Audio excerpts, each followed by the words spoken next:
pemilihan hero, adakah kita akan saksikan hero-hero yang unik akan digunakan oleh Team Hulk? Tapi seperti yang anda dapat saksikan, mereka masih lagi cuba untuk mengeluarkan Croc daripada perlawanan. Seperti yang dikatakan oleh Lafel, mungkin mereka nak pastikan tak begitu banyak gerakan boleh lakukan di bahagian tengah. Ya, Croc telah dikeluarkan dan 1-1 juga telah dikeluarkan oleh pasukan Homeboys. Kalau kita tengok kedua-dua pasukan sama drafting yang mereka lakukan di dalam game yang pertama. Game yang kedua ini mungkin mereka akan bersasarkan kepada band yang sama, tapi dalam masa sama kita kena ingat yang mungkin strategi akan diubah sedikit. Moskov mungkin dia akan tukarkan dengan Clean ataupun Brody, sama seperti yang Sid katakan. Mungkin itu adalah pilihan yang tepat. Dan Valentina antara hero yang ketiga untuk Team Hulk keluarkan. Antara hero yang sebenarnya saya nak cakap, ini bijak, sebab kalau mereka tak bankan Valentina, ada 3 pilihan yang open, iaitu Fermis, Valentina dengan Fanny. Sebab untuk pasukan Homeboys, kalau Team Hulk tak bankan Valentina dekat sini, Homeboys boleh lepaskan semua, and then Team Hulk diorang boleh ambil 1, Homeboys boleh ambil 2. Jadi saya memang suka ban Valentina kat sini. Homeboys mereka kena pilih. Saya rasa patut ban Fanny, tapi mereka ban Fermis. Mereka memberi Gary Fanny. Bahaya Gary kalau dapat Fanny. Kalau Gary akan menggunakan Fanny, pastinya kelebihan yang ada untuk pasukan Team Hulk untuk mendapatkan objektif, untuk mendapatkan kill sangat-sangat mudah. Sebab kita sendiri pernah nampak bagaimana Gary sangat-sangat selesa menggunakan Fanny. Dalam masa yang sama, kita kena tengok pada TikTok Gary juga, sebab dia pernah komen hanya bisa Fanny. Dan kali ini Fanny telah diambil oleh pasukan Team Hulk, akan digunakan oleh Gary. Terus ambil Pakito. Yes. Dan saya tak terkejut kalau Homeboys mereka pula yang ambil Moskov. Itu waktu yang sesuai kalau nak tunjuk Moskov. Dia dah tunjuk dia boleh main. Alright, dan ini waktu yang sesuai sekali lagi dan untuk mereka. Saya nak cakap Homeboy, saya nak tengok Zakus. Okay, sebenarnya saya lebih suka Ruby, sebab saya rasa Ruby dia jauh lebih selamat. Tapi disebabkan dia main Cho tadi dengan sangat bagus, saya memang nak tengok antara dua tu. Terus ambil. Ada banyak pilihan untuk Roma, tapi saya rasa itu adalah pilihan yang bagus. Untuk Tihak, mereka dah ada Fanny. Saya nak tengok kalau Homeboys ada cara nak lawan dengan Fanny. Sesiapa yang pakai buff sekalipun, just freeze-kan buff tersebut, jadi susah untuk Fanny bermain. Tapi Gary dia punya Fanny lain sedikit. Dan bang, dia punya average kill participation 78%. Kita tak selalu main, tapi bila dia main memang dia join semua fight. Kita nampak sendiri Faramis dia memberi impact yang begitu besar di dalam game tadi. Team Hulk akan mengambil Atlas dan juga Beatrix. Pemilihan Roma yang sama seperti game yang pertama, tetapi kelebihannya mereka mendapatkan marksman yang sangat-sangat unik dan sangat-sangat besar win rate-nya di dalam musim kita kali ini. Saya nak tengok adakah Homeboys akan memilih Digi untuk dimasukkan. Mungkin sedikit berbeza, cuba untuk kontrol ataupun counter kepada pemilihan Atlas yang dilakukan oleh Team Hulk. Di mana sekarang ni win rate beliau 67%, satu jumlah yang cukup tinggi. Tetapi bukan Digi dulu. Alright, kita tahu kita boleh guna Melissa. Kenapa kita nak kena tukar? Jadi Homeboys sekali lagi telah pun memasukkan Melissa. Saya nak tengok apakah hero yang akan dikeluarkan, apakah experience yang akan dikeluarkan oleh Homeboys kat sini. Adakah mereka akan memberikan fokus kepada Melissa ataupun mereka akan mengeluarkan Esmeralda? Satu benda yang saya suka pasal Homeboys, daripada minggu pertama sampailah minggu ke-7 ni, mereka betul-betul disiplin dengan apa yang mereka dah lakukan dekat Scream minggu tu. Sebab kalau kita tengok setiap minggu mereka punya draft, kan, katakan kalau minggu tu dia main 2 kali sekalipun, mereka punya draft takkan jauh berbeza, takkan banyak berubah. Jadi kat dalam game ni, Homeboys game pertama tadi dah pakai Melissa, kali ni pakai Melissa lagi. Minggu lepas kita boleh tengok mereka fokus dekat Pakito. Jadi untuk pasukan Homeboys, memang nampak mereka dah lakukan mereka punya homework. Daripada segi flexibility kurang sedikit, tapi saya memang boleh puji kalau apa yang mereka training minggu tu bawa je lah. Dan kita sendiri boleh nampak bagaimana konsistennya pasukan Homeboys ini apabila mereka selesa menggunakan hero yang mereka telah training. Tetapi kita kena ingat di sini yang Beatrix akan bertemu dengan Melissa. Kelebihan ada di tangan Beatrix. Melissa mungkin dia perlukan seseorang untuk babysit dia. Dan kalau cakap babysit, ada Digi masih lagi terbentuk. Patut kena ban. Tapi untuk Team Hulk, kalau mereka membawa nampaknya mereka tidak boleh menggunakan. Tapi masih lagi ada Ruby. Kalau mereka nak hero yang boleh tangkap itu. Saya punya idea mungkin diorang tak nak, sebab Fanny boleh burst terus. Kan, jadi Fanny masuk dulu, bunuh Digi, and then Min macam Digi dah tak ada, baru senang untuk dia masuk. So bukan Min masuk dulu, Gary yang masuk dulu. Kalau Homeboys betul-betul mereka nak dapatkan Digi, sebab Digi buat item tank sekalipun, kalau Fanny Assassin Emblem full penetration, dah ada Hunter Strike, Digi tetap boleh mati cempunya. Bagus tu apa yang idea dia Lafel. Tapi sebenarnya saya nak tengok kalau daripada tim Hak mereka membawa masuk Kadita dekat sini. Combo sekali-sekala ingat ada dekat bahagian tengah, sebab Homeboy dah bank keluar Eve kat sini. Jadi kalau mereka memerlukan hero di bahagian high ground, itu satu pilihan yang tepat. Selain daripada sisi lain yang mungkin boleh digunakan, tapi kita masih lagi berada di fasa pengeluaran. Adakah mereka akan mengeluarkan hero tangkap? Adakah mereka akan mengeluarkan hero yang boleh digunakan oleh Zakus? Dan kita akan tengok bagaimana drafting untuk pasukan Team Hulk. Mereka akan keluarkan Ruby terlebih dahulu, dan mungkin mereka sengaja untuk memberikan peluang untuk pasukan Homeboys menggunakan Digi. Apa yang Lafay katakan, Fanny sangat-sangat senang untuk mendapatkan Digi dari sudut damage yang tetapi Kufra yang akan diguna pakai oleh pasukan Homeboys dengan kelebihan, dengan adanya bouncing ball, mampu untuk menghentikan pergerakan Fanny yang akan digunakan oleh pasukan Team Hulk ini. Untuk line up Homeboys sebenarnya perlukan banyak mekanik, sebab Kufra pun susah nak tangkap sesiapa sebenarnya. Kalau dia punya first kill, dia masuk ke depan tapi dia tak berjaya untuk tangkap sesiapa, memang dia akan mati. Senang untuk ditangkap sebab dia tadi nak melarikan diri. Lepas tu untuk Lilia dan juga Melissa, mereka kena betul-betul fast hand. Bila nampak Fanny tu datang, mereka kena jaga diri sendiri. Melissa ada dua cara nak jaga diri sendiri, Wind of Nature dan menggunakan dia punya ultimate untuk tolak Fanny tu keluar. Tapi kalau tiba-tiba Fanny muncul, tak sempat nak react, terus mati, susah. Jadi Kufra ni adalah counter, tapi bukan counter yang mudah sebenarnya. Alright. Selina, Dia orang nak bertindak agresif. Combo Selina Atlas sebenarnya satu combo yang cukup berbahaya, dan dibantu dengan adanya Marshall kat sini untuk memberikan, mungkin kalau mereka tak boleh control macam game tadi, mereka akan fokus kepada plan B, iaitu cuba untuk melakukan speed push. Dan ini akan menjadi satu perkara yang baik. Adakah Homeboys akan menggunakan Esmeralda sekali lagi untuk counter cubaan untuk melakukan speed push daripada Team Hulk? Kerana kita tahu bagaimana Esmeralda antara hero yang boleh melakukan zoning dengan baik. Lain lagi apabila mereka dah tak ada choke. Tadi Zakus boleh bergerak dengan cukup bebas. Kali ini sikit berbeza dengan adanya Kufra, mungkin lebih fokus kepada untuk mengawal daripada cuba untuk mengawal. Dan sekarang ni apakah hero yang akan dikeluarkan ataupun akan digunakan oleh Homeboys masih lagi akan menjadi tanda tanya, dan mereka Yuzong. Very nice, I like this pick. Okey, kalau kita nampak Yuzong telah diguna pakai di sini, mungkin dari sudut kelebihan untuk pergi ke arah backline itu dengan sangat-sangat mudah. Kita boleh nampak bagaimana pasukan Team Hulk mereka dah mengunci komposisi lebih agresif pada minit-minit yang terawal ini. Pasukan Homeboys juga telah menguncikan drafting mereka, dan apa yang diperlukan oleh pasukan Homeboys ini adalah team fight yang betul, kerana mereka ada crowd control, antaranya datang daripada Zakus yang menggunakan Kufra itu. Ya, saya sebenarnya nak tengok bagaimana Lola menggunakan Masha di game yang kedua. Harapkan dia akan melakukan sedikit tugas yang berbeza berbanding di game yang pertama. Tetapi kedua-dua pasukan telah pun melengkapkan komposisi. Adakah Homeboys mampu untuk menamatkan game ini? Bila saya tengok, saya jujur cakap, pasukan Team Hulk mereka punya draft sangat-sangat berisiko, sebab mereka perlukan mekanik yang lebih tinggi. Walaupun saya ingatkan Homeboys yang perlukan mekanik lebih tinggi, tapi bila ada combination Selina, Atlas dan juga Fanny, execution tu jadi sangat-sangat penting. Jadi kita tengok boleh ke tidak mereka nak lakukan untuk push kita kepada game ketiga. Kita akan terus masuk ke dalam Land of Dawn untuk tengok game kedua. Game yang kedua, game yang diperlukan oleh kedua-dua pasukan ini, kerana mata point yang sangat-sangat penting di dalam grouping mereka akan menentukan apa bracket.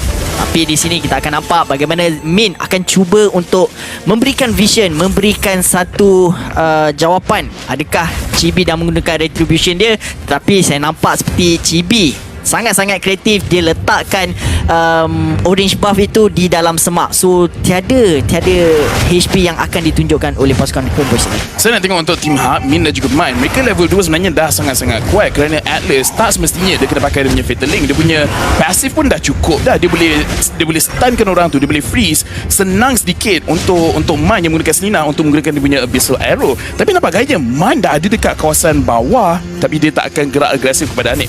Dan Little Wanderer telah berjaya diambil oleh Gary. Distribution yang sangat-sangat bagus digunakan oleh Gary, akan cuba mendapatkan experience yang diperlukan oleh Fanny ini. Tapi dalam masa yang sama kita kena ingat Lola cuba memberi asakan kepada pasukan lawannya, iaitu Chibi yang menggunakan Pakyuto ini. Kalau kita nampak bagian Bang terus kejar dan first blood diberikan kepada Gary. Inilah antara sebab jangan bagi Fanny kepada Gary. Dan pasukan Team Hak, Man ada dekat kawasan bawah. Min terpaksa menggunakan dia punya flicker, jadi nanti dia tak boleh nak engage dengan begitu agresif. Saya nak tengok boleh ke tidak Team Hak nak menangkan lane dekat kawasan goal.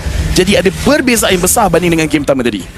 Kalau kita nampak bagaimana pergerakan Fanny tadi, kamera baru je rotate dekat bahagian tengah, tetapi damage yang Fanny hasilkan ini sangat-sangat pantas. Dan Bang perlukan masa lagi untuk mendapatkan itemization dia, kerana hero di bahagian tengah ini hero yang boleh mengeluarkan damage, dalam masa sama boleh membantu rakan-rakannya dari segi magic damage. Tetapi Turtle, ya, Lola terus attack Chibi, dan Chibi masih berjaya untuk securekan Turtle. Sempat mencari Man berjaya untuk keluar, tapi di-petrify dan akan dibunuh oleh Bang. Revenge kill dekat kawasan tengah. Saya sangka Kak Esmeralda antara pemilihan yang tepat. Nampak gayanya saya tersilap di mana Sepat Black Dragon form dia mampu untuk menghasilkan satu impact. Dalam masa yang sama, Petrify diguna pakai dengan combo yang ada, dapat menjatuhkan ahli pasukan Team Hak. Ini adalah kelebihan pada fasa awal perlawanan ini pasukan Homeboys. Kalau mereka meneruskan momentum ini, pastinya pasukan Team Hak akan ditekan. Min dalam sekarang ni Panda di dalam situasi yang dia tak selesa disebabkan dapat gayanya Anip boleh menang dia punya lane kerana dia boleh freezekan minion. Dan daripada segi mereka punya setup itemization tak banyak yang berubah. Saya cuma nak cakap yang Gary instead of letak 3 attribute kepada physical attack, dia letak satu dekat armor. Jadi walaupun dia masuk damage cukup, dia risau juga kalau dia boleh kena counter dengan Chibi. Sekali kena jab terus mati, jadi dia letak 1 point dekat armor. Kelebihan yang ada kalau dia kombokan sekali. Tetapi Zakus, Zakus terus kena tangkap dan Panda berjaya untuk mendapatkan kill. Satu situasi yang cantik, tapi Chibi return kill menyebabkan kill tersebut pada pendapat saya not worth it.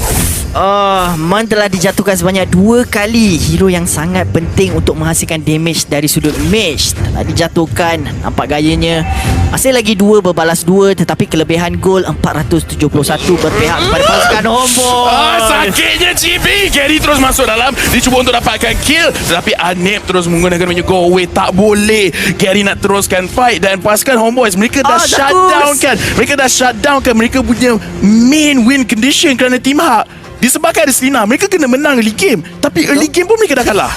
Kelebihan yang sepatutnya pasukan Team Hak dapatkan adalah menggunakan Selina ini jauh lebih baik lagi. Tetapi rotasi daripada pasukan Homeboys nampak seperti mereka sangat-sangat selesa apabila munculnya Turtle. Mereka punya komposisi mereka dah strategikan, tetapi Min akan cuba mencari sasarannya. Nampak gayanya pasukan Homeboys sangat-sangat berdisiplin di dalam game yang kedua ini. Mereka lagi cepat sampai ke kawasan Turtle kerana Team Hak kesemua sekali lepaskan mereka punya lane untuk sampai, tapi sampai je terus hilang. Ini yang menyebabkan saya takut, sebab bila Chibi dapat Pakito, memang the level of aggression untuk pasukan Homeboys memang lain macam.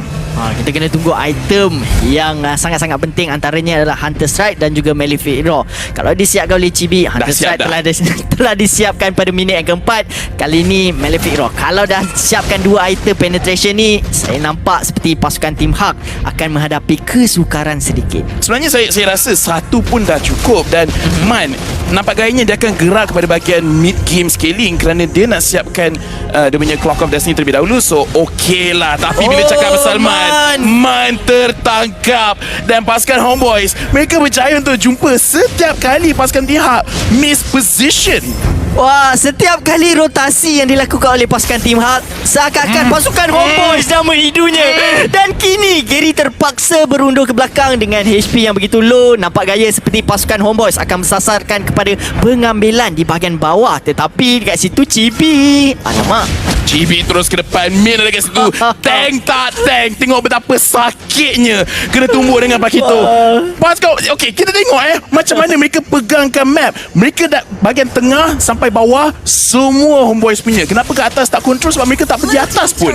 Kalau mereka pergi atas pun bukan senang untuk menangkap penggunaan Sepat yang menggunakan Yuzong ini.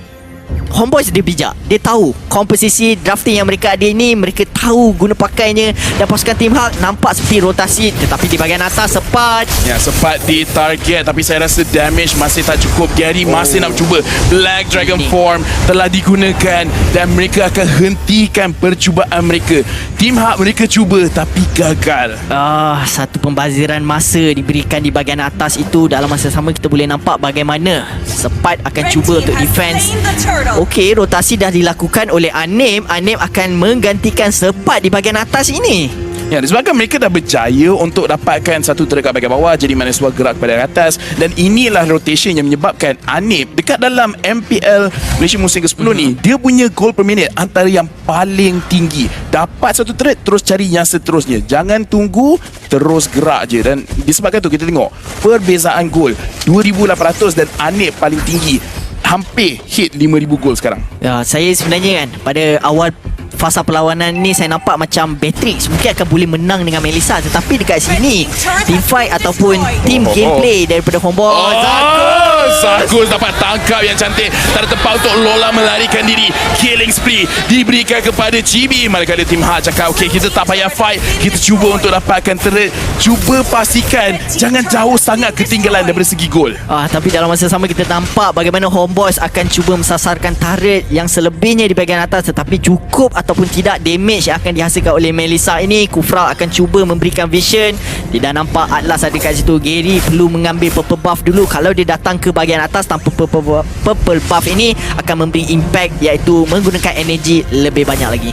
Susah sebenarnya untuk main sekarang, sebab bila dia ke depan kita tengok damage daripada Chibi terlalu besar. Gary terus ke depan cuba untuk dapatkan Bang, tapi Bang menggunakan dia punya black shoes masih boleh lari. Gary kena hati-hati, dia punya energi dah berkurangan. Lola cuba hentak kepada Chibi, tapi Chibi masih boleh survive. Gary cuba dari tadi, tapi disebabkan dia pakai fighter emblem, tak cukup damage. Ya, kalau kita nampak bagaimana Bang sebenarnya berkali-kali dia cuba untuk melarikan diri daripada Gary.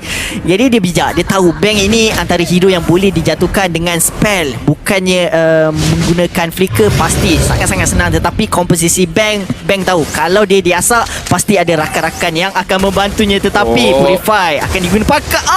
Zakus flicker apa tu, dan dia terus ditarik. Panda menggunakan Wesker, damage tidak cukup. Black Dragon Form, damage dia yang kena punish. Walaupun engagement cantik, tetapi tak cukup damage. Zakus boleh tidak, dia berjaya untuk dapatkan siapa. Dia berjaya untuk mendapatkan Lola. Lola kena lari. Panda setengah saja HP yang tinggal. Man HP dah tak ada. Gary masuk, Gary cari Zakus. Dia berjaya untuk dapatkan Zakus, dan dia berjaya untuk menghentikan pasukan Homeboys untuk mendapatkan Lord.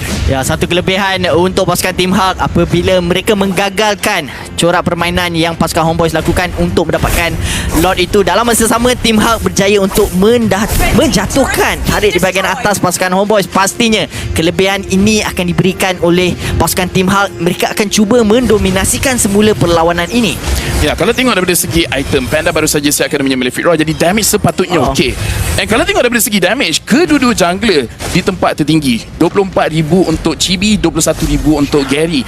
Anik 18 okey. Panda dia kena kejar balik, sebab dalam game ni hanya 12,000 damage saja dia berjaya untuk keluarkan. Dan Zakus berjaya untuk dapatkan main boleh larikan diri dengan dia punya second skill. Lola dekat kawasan belakang, tapi berjumpa dengan Zakus dan Sepat tak boleh nak lakukan apa-apa. Conceal digunakan oleh Zakus, boleh ke tidak mereka terus nak engage dan tak kena kepada sesiapa. Pada bahagian tengah ini kita nampak kedua-dua pasukan mereka mensasarkan kepada cubaan untuk mendapatkan tempat ataupun position ke bahagian Lord ini. Tetapi Lord hampir separuh, hampir suku akan diambil oleh pasukan Homeboys. Lola terus kejar Bang. Chibi masih berjaya untuk dapatkan Lord. Zakus berjaya untuk dapat kill kepada Min. Lola keseorangan diri akan dibunuh kat bahagian belakang dengan Black Dragon Form. Berjaya untuk jatuhkan Panda. Walaupun Gary dapatkan kill, tapi boleh ke bawah apa? Chibi Man terpaksa menggunakan punya flicker. Kalau tidak, lagi seorang yang akan tertumpas oleh pasukan Homeboys. Hanya tinggal Fanny dan juga Selina. Saya tak rasa mereka boleh defend serangan daripada pasukan Homeboys. Lord telah berjaya diambil oleh pasukan Homeboys. Nampak gayanya seperti pasukan daripada Team Hulk ini. Mereka memiliki hero yang sangat-sangat overpower, saya boleh katakan. Gary menggunakan Fanny, tetapi kalau kita tengok daripada sudut itemization, wow, hampir boleh mengeluarkan damage dengan adanya Hunter Strike dan juga Malefic Rod. Dalam masa sama, untuk menghentikan serangan daripada Pakito ini ada armor iaitu Anti-Cuirass. Bagi pendapat saya, Chibi boleh menghasilkan damage kalau dia buat lebih banyak lagi penetration item. Untuk Team Hak yang boleh keluarkan damage sebenarnya Panda seorang saja. Sebab Man dia nak keluarkan damage sekarang dah sangat-sangat susah. Dia cuma boleh keluarkan dengan dia punya Abyssal Trap saja. Itu je. Selain daripada tu, memang perlukan Panda. Kalau Panda sendiri tak boleh nak jatuhkan frontline Zakus, Sepat, susah untuk Team Hak nak menangkan apa-apa perlawanan. Lagi kalau Homeboys yang mulakan, Zakus duduk dekat kawasan depan, dia terima damage dan saya rasa semua inhibitor turret dah menggunakan mereka punya passive. Jadi kali kedua Homeboys datang, mereka boleh dapat push yang lebih berjaya. Fanny, dia akan cuba melakukan split push di mana kalau okey, cubaan untuk mendapatkan Chibi damage yang besar dihasilkan oleh Chibi dan 1 versus 1. Gary terpaksa melarikan diri kerana tiada purple buff. Zakus datang. Saya rasa Gary sebenarnya dia boleh record habiskan, tapi disebabkan dia teragak-agak, kill akan diberikan pada Chibi. 5-0-1, 7,000 goal advantage dan Chibi dah ada Blade of Despair. Siapa yang boleh tahan damage dia sekarang? Wah, Chibi Pakito pada minggu lepas sangat menyeramkan. Minggu ni pun seram juga dan mungkin Pakito perlu dititik beratkan oleh mana-mana pasukan yang nampak kalau Homeboys ada kelebihan. Bang. Ya, Bang dikejar tapi dengan menggunakan dia punya Black Shoes dia boleh melarikan diri. Lola terpaksa menggunakan sprint damage. Nampak seperti ada harapan untuk jatuhkan Bang ataupun Hanif, tapi dia punya continuous damage itu tak cukup. Pasukan Homeboys tak ada orang yang boleh menghalang mereka. Tapi Hanif keluarkan damage yang besar, terpaksa menggunakan dia punya ultimate untuk melarikan diri dan Abyssal Arrow tidak kena kepada sesiapa. Chibi menolak Lola supaya dia tak kejar Hanif. Ya, kalau kita nampak daripada sudut load advantage, kelebihan yang ada untuk pasukan Homeboys dari sudut Min tiada follow up ada sebenarnya. Ya, dia berjaya untuk dapatkan Zakus, tapi Black Dragon 4 daripada Sepat terus ke depan, berjaya untuk jatuhkan Gary. Min HP sangat-sangat rendah, dia juga akan dijatuhkan dan kat bahagian belakang tak ada sesiapa yang boleh tahan Lola dan Panda dan Man. Mereka berdua saja yang bertahan. Seperti saya cakap tadi, kalau Panda tadi nak keluarkan damage, tak ada apa-apa yang Team Hak boleh lakukan. Ya, kelebihan yang ada untuk pasukan Homeboys mendapatkan lot apabila mereka telah menjatuhkan 3 ahli pasukan Team Hak ini, Min, Gary dan juga Lola. Antara satu watak yang sangat-sangat penting, perbezaan gol memang berpihak kepada pasukan Homeboys. 9,000 sangat-sangat banyak pada minit yang ke-13 ini, Lafel. Ini saya boleh cakap di mana Team Hub sangat-sangat berisiko mereka punya draft sebab terlampau mengharapkan snowball effect di mana Selena berjaya untuk dapatkan kill, berjaya untuk dapatkan control, lepas tu teruskan push menggunakan Beatrix. Tapi bila mereka kalah macam ni, walaupun Gary, Lola dengan Panda technically ada damage, tapi tengok kat sini 1v1 Chibi berjaya untuk jatuhkan Gary dan Chibi masih ada lagi immortality. Gary tak ada untuk defend push daripada Homeboys. Ya, walaupun ada Anti-Cuirass tapi tak mampu untuk defend damage yang dihasilkan oleh Chibi. Nampak gayanya pasukan Homeboys akan masuk ke dalam. Ya, kita tengok di mana Sepat menggunakan dia punya Black Dragon form. Min ke depan, tidak sempat menggunakan dia punya Fatal Link. Lola berjaya untuk dapatkan Zakus, tapi adakah itu penting? Pasukan Homeboys mereka terus masuk dan mereka terus hentak Crystal.